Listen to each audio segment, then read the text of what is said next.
Welcome to Monday Mornings with Michelle, the new business podcast. Whether you're kicking off your day or kickstarting your business, Michelle is going to kick your ass into next week with the essential fours: strategy, systems, support, and state of mind. Now, welcome to center stage, Michelle Nedelec.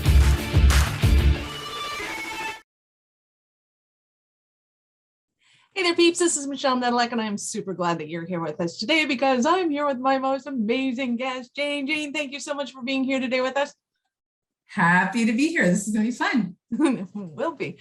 So I know you and love you to death, but I want you to, well, not to death, maybe to pieces. Give us a 5,000-foot view of who you are and what you do. Thank you. Okay, so I think I always like to start off with 37 years in the entrepreneurial trenches. So that gives you an idea. 8 businesses. Probably one of my favorite accomplishments, Michelle, is all 8 of those businesses have been launched and grown with my husband, who I'm still happily married to and in love with, which I think is a feat in and of itself. But the common thread through all the businesses was entrepreneurship being a tool for empowering others. So whether it's a technology company, which we're working in now, business startup companies, all of the common thread is really empowering people to take their expertise and their passions and their experience and turning it into profitable businesses. Very cool. Now, we will get into a few of those because now you've piqued my interest even more. But this latest and greatest project that you have on the go in regards to Magpie, tell us about that one. Yeah, it's interesting. So, I think every great business that serves the client was born out of a frustration or a problem that the entrepreneur had. And so I'm grateful to be married to a guy who has a programming team. And so I know how important it is to have those programmers in our back pocket. But it was about 6 years ago now, I had grown my list to 10,000. And I'm very committed to serving people where they are. And I didn't know where these people were in their business. I didn't know if they were newbies, intermediate. I didn't know if they were kicking it up, out of the park. And so I wanted a way to understand who was at the other end of the email. And so we actually took a feature in our e-learning platform. So one of our companies is an e-learning platform. And one of the things that we're a big proponent of is measuring progress of the students who academies we would build. And it dawned on us, so why don't we take the assessment that we were using in the e-learning platform to measure where people were in their process? Why don't we pluck that out, put it into a tool that anybody can take? And it was remarkable. Not only did it let us know who was at the other end of the email, where they were in their process, where the challenges were, where the missing pieces were. It really facilitated some meaningful connections in an age, if you think this is 6 years ago, in an age where just everything was email. It just had a tremendous impact on, at the time I had a mastermind where people would come in and I'd go on a journey with them for 6 months. And our closing rate was like 90%. And usually that 10% were people that wasn't a fit for what we were offering. But it just transformed my company. It transformed our relationship with our list, and it made sales incredibly meaningful and also super fun and easy, I guess is really what it did. So when we were doing that, then my clients became guinea pigs. Michelle, I'm sure you don't know what I'm talking about. Where we're like, okay, this is working for me. Let's try it for you. And they were knocking it out of the park. They were loving using this assessment in their sales. And so we made a company, and now we're at the 3.0 version of the software. So this is like the 3rd iteration of the software. And we're in the launch process. And now my 24-year-old son is on the journey with us. So yay, new recruits. That is awesome. Well, that's fun. So I know you're getting super excited, and depending on when people listen to the podcast, it will be different. So while we're recording this, we're super excited because we're going to have launch by the time you guys listen to this. Maybe it'll already be launched and it'll be fun, but give us some sneak peeks at a little bit more about what the software can do for people and how people have been using it. Yeah, it's so no matter when you hear this, if you go to magpie.com, so magpai.com, you can kind of get a sense a little bit about what assessment marketing is. Most people who are in the entrepreneurial space growing a business, they understand the importance of lead magnets. They understand the power of quizzes. Where we really like shine and where I think our zone of genius is we help our clients build out assessments where the person who takes the assessment is scoring themselves on a scale of 1 to 10, right? So it does a couple different things.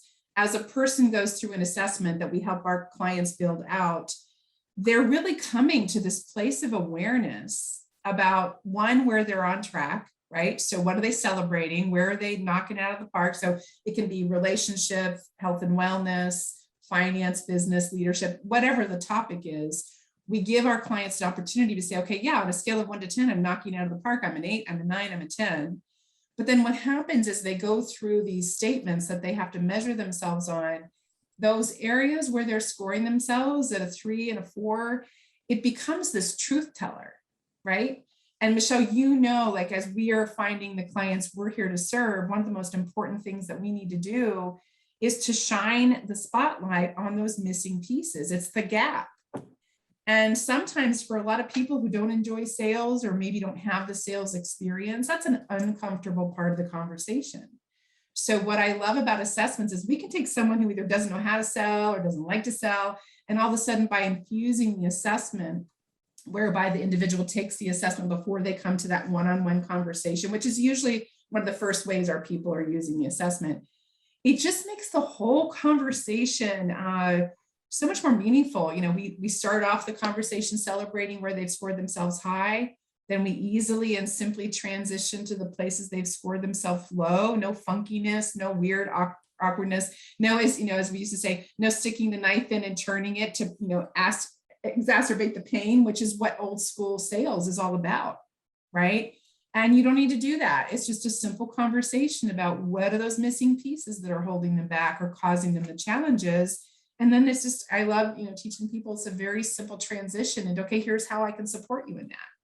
So to me, what I love about it is not only does it help you create a more meaningful relationship with the people on your list, because you can send this out to everybody who's in your community, whether it's 400 or 40,000.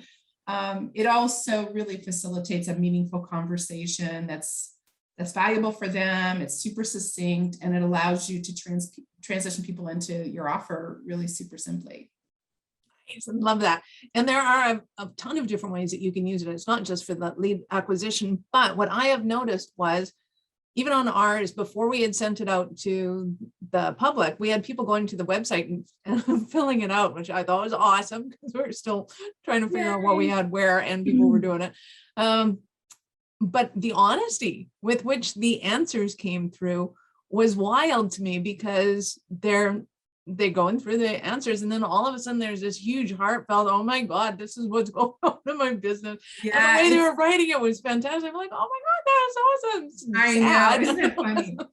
I mean, it was a game changer for the software. This is in the second iteration, when not only do we have the section where they're measuring where they are on a scale of 1 to 10, we also have this really cool commitment score. We can talk a little bit about that, because that's where a lot of people are wasting time. But we added the ability to add some open-ended questions. We usually say that keep it to 3, because some people are using a survey prior to or somewhere in the sales process. But I got to tell you, Michelle, my favorite question to have everybody ask, like usually we say, what was your biggest aha from taking the assessment, right? So normally that I get it, I see where the problems are.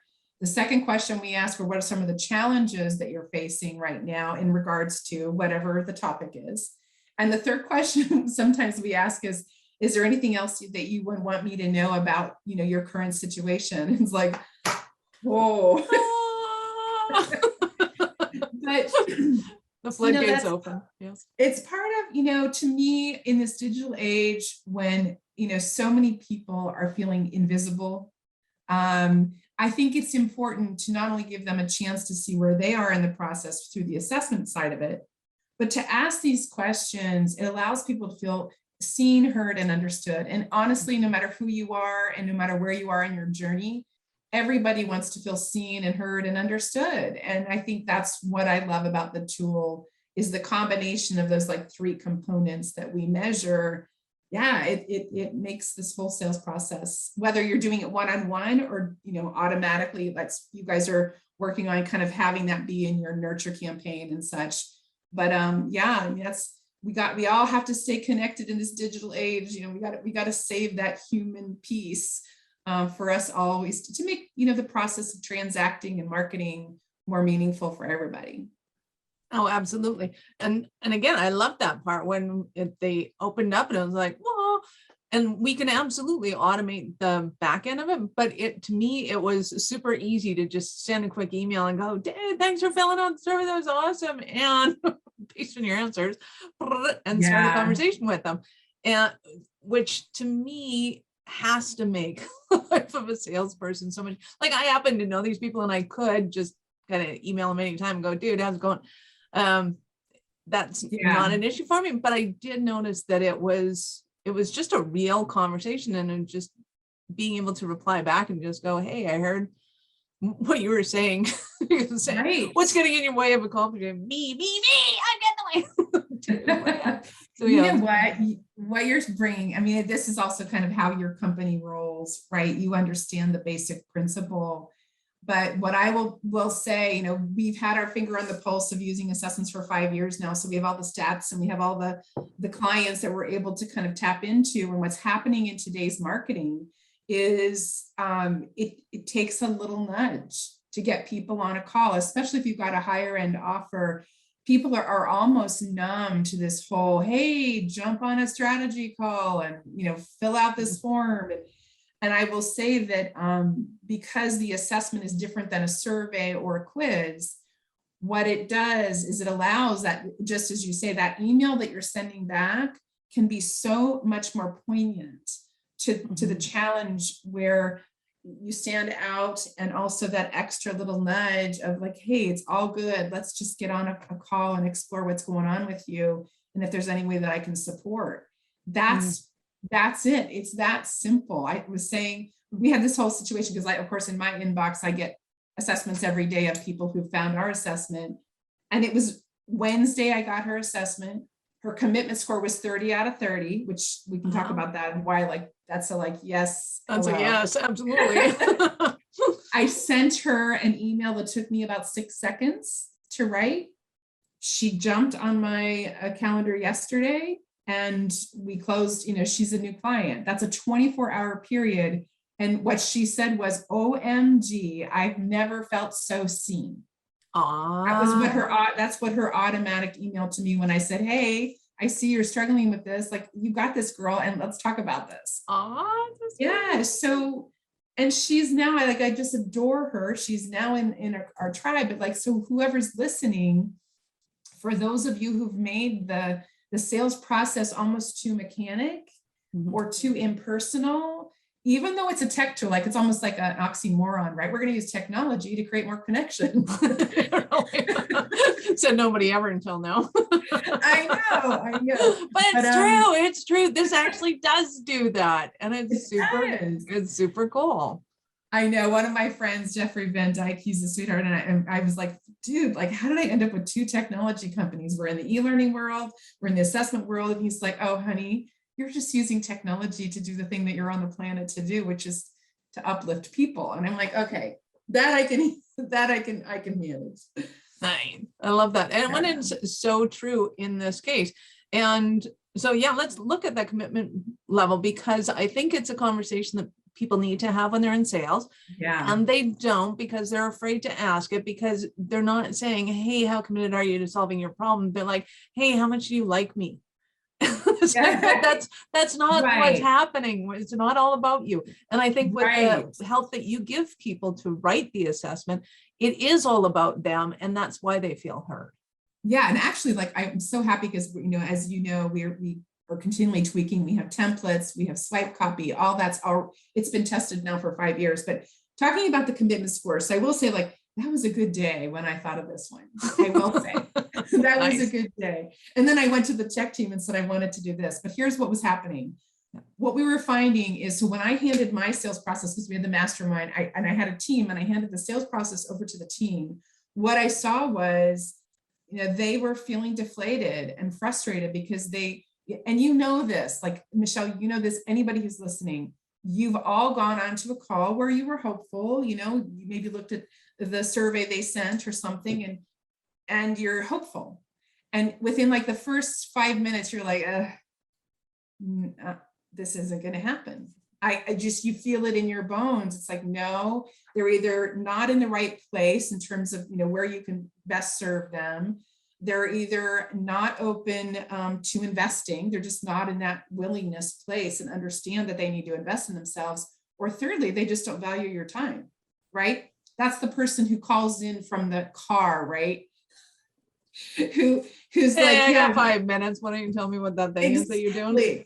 Okay, so I identified these 3 pet peeves of mine that I felt was also, sort of decreasing the morale of my team, right? I want them on calls with people, or I personally want to get on a call with someone who values my time, who's in the right place on their journey, and who is open to investing if they find the right fit. So I was like, well, why don't we just have them assess that? Like, so in the assessment, like, duh, why didn't anybody else think of this? So on the assessment, we have a section at the bottom called the commitment section. And we literally say, on a scale of 1 to 10, how open are you to finding out this challenge that's holding you back? How open are you to investing if you find the right solution? And how much do you value the opportunity to get on a call with someone? And so literally, so we talk about Leslie, who was the person who came into my inbox on Wednesday. She was like a 10-10-10 girlfriend, like, I'm in. And so what we do is when those leads come in, it takes like a second, and you're probably experiencing this yourself, Michelle. Like, I can't help myself. I know I'm supposed to stay focused, but when I see an assessment result come in, the first thing I do is I scroll down. Before I even look at the top, I scroll down and say, is this a lead that deserves my time? Now, you can also go into the back office of the software and you can see them all, but I get jazzed. And so, yeah. And so when you see, what you can do is actually set a score for the commitment level. So even Leslie was a 30, but we set it at 24. So anytime an assessment, a new lead comes in, if they have a commitment score above 24, which means they're up there, then in the autoresponder, we actually have an invitation. And maybe Leslie even booked before I sent the personal email, but we can embed a sentence that says, before we go over your assessment results, I want to acknowledge your commitment score was a 10, 20, 24 or 30 out of 30. And then basically we just say, you're exactly the kind of people that we love to explore possible next steps. Here's my calendar link, right? So if you think about the problem that I had where my team was getting on calls with people who were really not ideal clients, one of the things we can do, Michelle, is we can immediately increase the close rate of our clients from those one-on-one conversations just by making sure they're not giving their time to people who aren't really ideal clients. Yep, right? Absolutely. Yeah. And it does take, so back in the day when we were doing sales, we would have a call with somebody and we would go through these questions, and that was always the bane of my existence. It was like, oh, I hate these calls. Oh, you mean reviewing the survey? Not reviewing the survey, but instead of a survey. So back like when we didn't have surveys like 10, 15, 20 years ago, it was, we had to ask these questions. And then of course people would lie to you because, they either wanted to impress you or they didn't want to, for whatever reason, expose the fact that they were doing something. Now, oh yeah, I'm absolutely a 30. And then you get into the actual meeting and they're like, no, I didn't even bother bringing in the CEO because we're not really talking about this. It's like, and I drove all the way over here and parked. Exactly. And, it's just, it's awesome that this survey does all of that. And it's not just hey, before we have the meeting, can you answer all these questions for me? Because people hate doing that as well.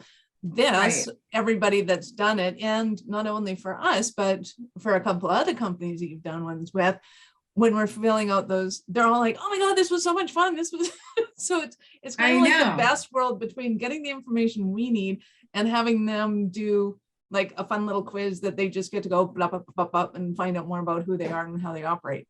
So it's you've married the two perfectly. Beautiful. Thank you. Because I love that you get it.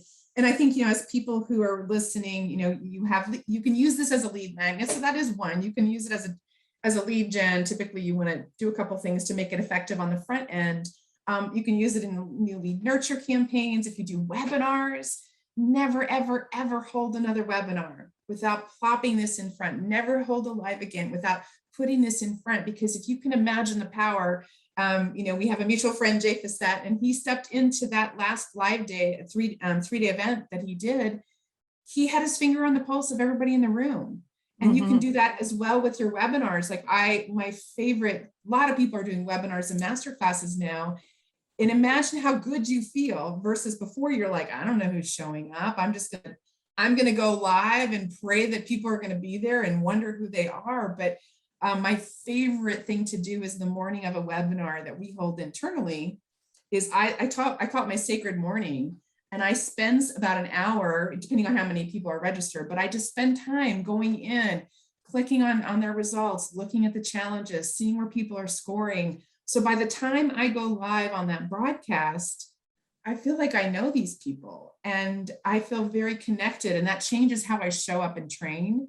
All of a sudden, instead of it being marketing and salesy, all of a sudden it's like, okay, yeah, like I know where these people are. I feel the pain.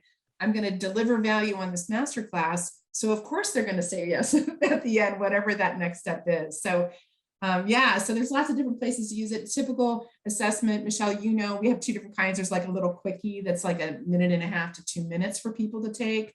The little deeper dive assessment, which we prefer, especially if you're selling a high-end package, that's 3 to 4 minutes for a person to complete. And if you think about it, if somebody's not willing to take 3 to 4 minutes to gain value about where they are they really your ideal client? Right? No. So just the fact that we're having them jump through this little mini hoop already is a pre-qualifier. And then, taking them to that place of self-awareness of like, oh crap, this is what's not working. There's also, I'm sure there's something called, it's like a new phenomenon. I think I want to put it in a Webster definition, but what we call it is assumed genius. And what it means is that, and I didn't expect this, Michelle, but we found out by doing conversations with people who had taken the assessment, was if I go through an assessment, let's say I'm a health and wellness coach, right? If I go through an assessment and maybe they're giving me different areas to measure nutrition, exercise, all of those, and I'm scoring myself. Let's say I'm doing well in the hydration, drinking water, but I'm not exercising.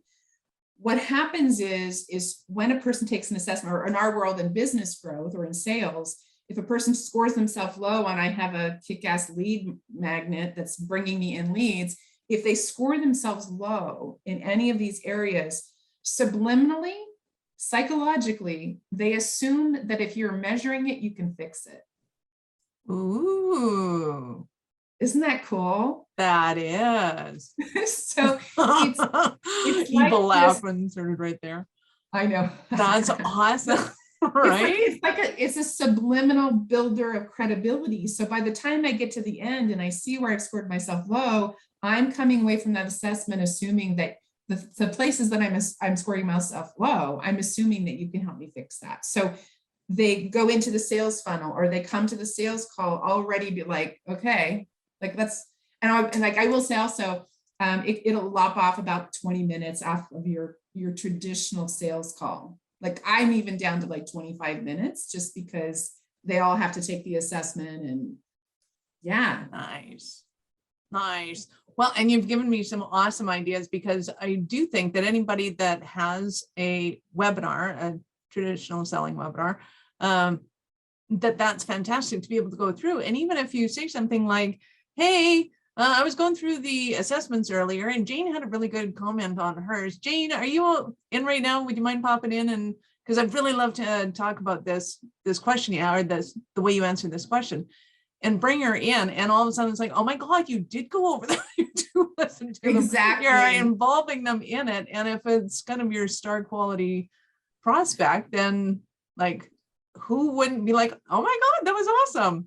I know. And plus it's completely different than, feeling invisible like every other webinar. Well, what we do, in fact, I'm working on a training that'll go live at our learning library next week, but we actually teach that you add 2 slides to the webinar deck, right? Nice. And so on that slide, you just do a screenshot of your welcome page on your assessment.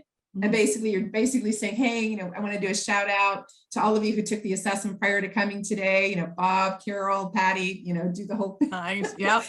And then the next slide is what we call a who's here slide. And we give examples of how you guys can do this. But what you do is say, here's what I learned from looking at the assessment. Here's what I've learned. There's three types of people here.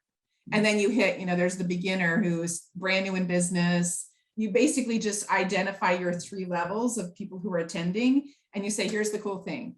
No matter where you are, whether you're brand new or whether you're a seasoned pro, you're going to come away from this webinar with a whole sense of new possibility or whatever the main offer is. So that way, because what happens sometimes, I think in webinars is psychologically people think, am I really in the right place? Should I be here?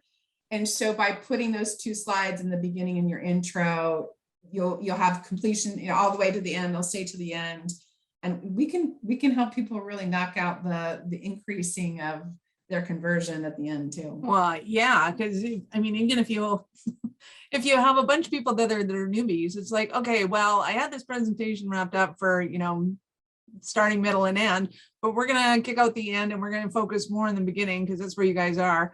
Knowing that as the facilitator of it is awesome, because now you're talking their language the whole time, and why would you waste 2/3 of your talking time on stuff that's gonna fall in deaf ears? You're so that's just right. Brilliant. You know what I think is, this is good news and bad news, but I just an FYI for everybody who's listening. So because we have so many clients across every single niche, and we were able to look at statistics, of course, with their permission. What we learn is that most people have no clue that I would say average 60 to 65% of the people who are coming to your webinar are either in the haven't even started stage or the early stage. So that's significant. So whether it's, business or leadership or health and wellness, it doesn't matter the niche.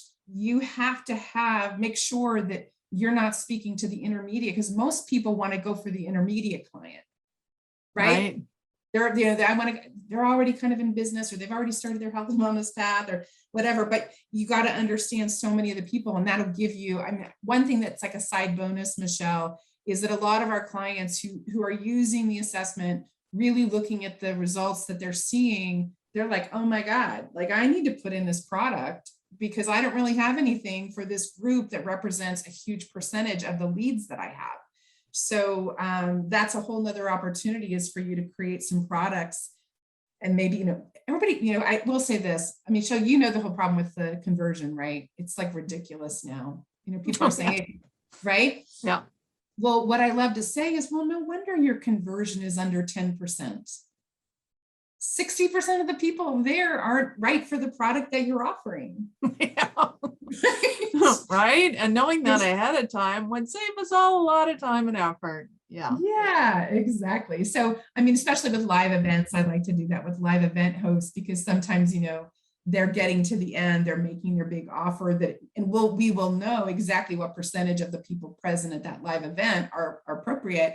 And then we make sure that there's another downsell offer for that group that we knew wasn't right for the main offer anyway. So, that makes everybody happy. It serves the people in the seats, whether virtual or live.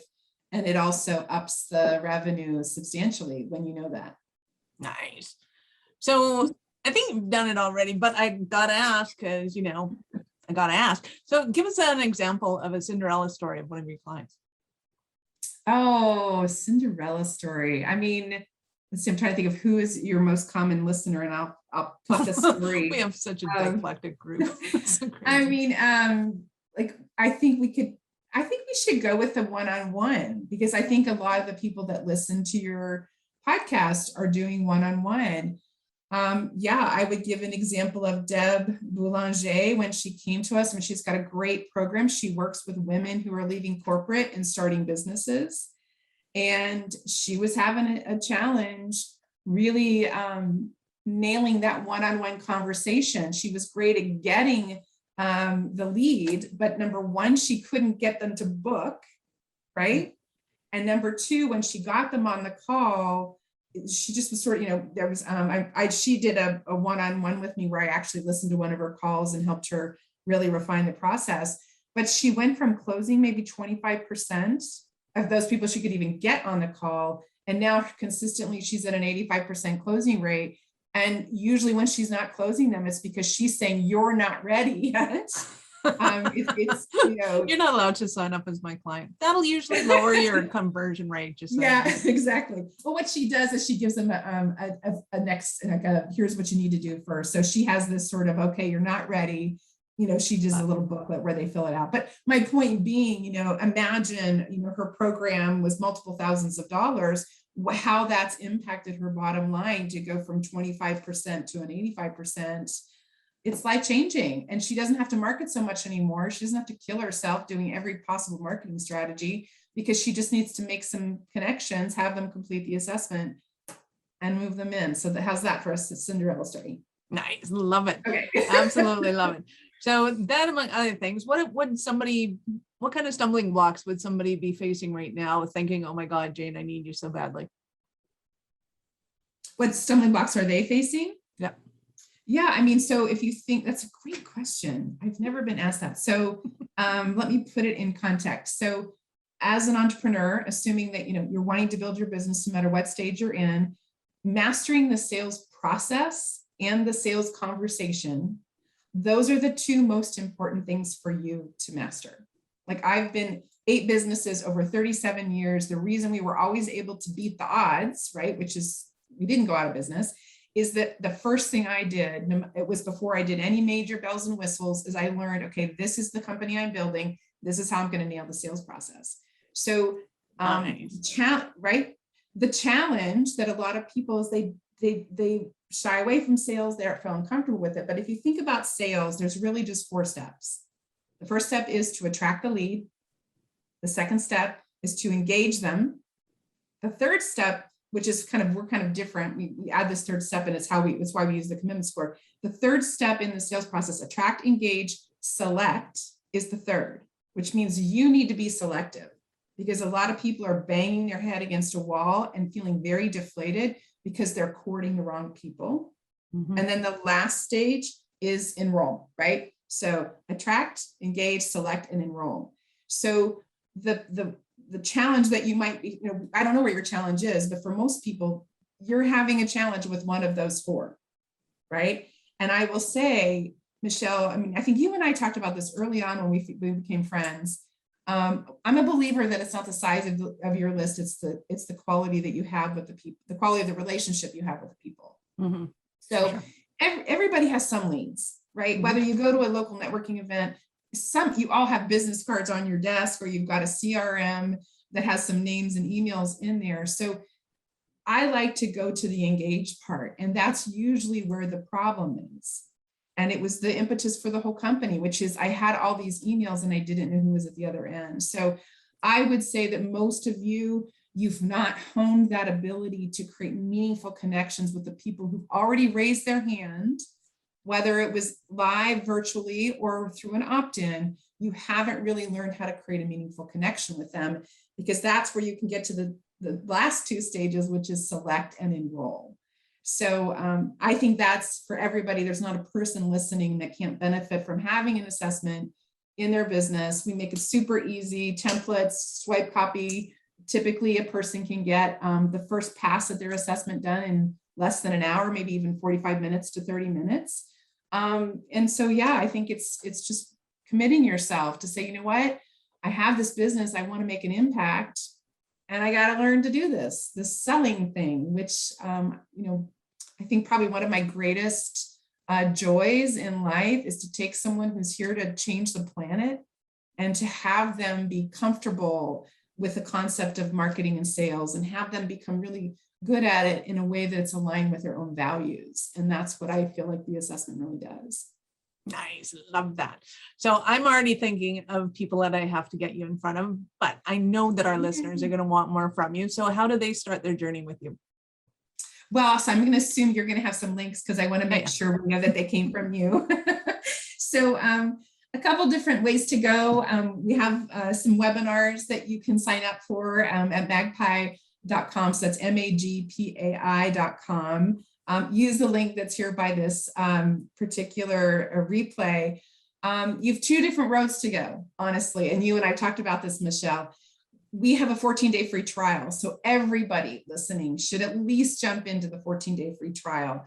I have an amazing client care team. We have office hours every single day. You basically can go in, pick from our templates, choose how you want to use it. We have different sequences that you can do. So at the very least, go in and try the 14-day free trial. And then we do a little loving on you, make sure you have what you need. A lot of people in this industry, they're like, you know what, I know I need this. I want the done for you model. And so we do have a done for you package. And so when you go to magpie.com/DFY, it describes our done for you package. And, you know, I'm a geek. I've built thousands of assessments. I can do it in my sleep. And so I'm involved as well. And I have other people on my team that are assessment specialists. And, you know, save yourself some time. You know, literally we can get your assessment up and running in your business in about a 48-hour period. So Yeah, trust me, they are way better at it than you are. well, just like you. I mean, Right? That's what you do, right? That's what you do. You're so much better. And the time that people, you know, waste trying to do it on their own and second guessing themselves, you know, this is a place that's worth your investment. And our done for you package is super, super affordable. Nice. I love that. And when she says she has office hours on every day, it's not just that they're working every day, it's that they have an open door policy office hours, meaning that you can jump on a call with them and get your questions answered. Yeah. So it's actually a Q&A time. Yep. Yeah, it really is. I mean, literally, you know, the team, Alex and Deanna are the ones that are leading it now. I will tell you, I was on with Malton, he's one of our UK clients. And you know what he said, Michelle? He said in all of his years, he's probably 30 years in business. He's one of our agencies, so he builds out funnels for other people. But he said in all of his business, he's never experienced a tech tool or any kind of support team that is as responsive and spot on. And that has nothing to do with me. It has to do with my amazing team, but we really care. We have a policy of no client left behind. And we live out that policy every single day by the office hours and email support. So yes, you do. You guys are awesome at that. That's fantastic. Awesome.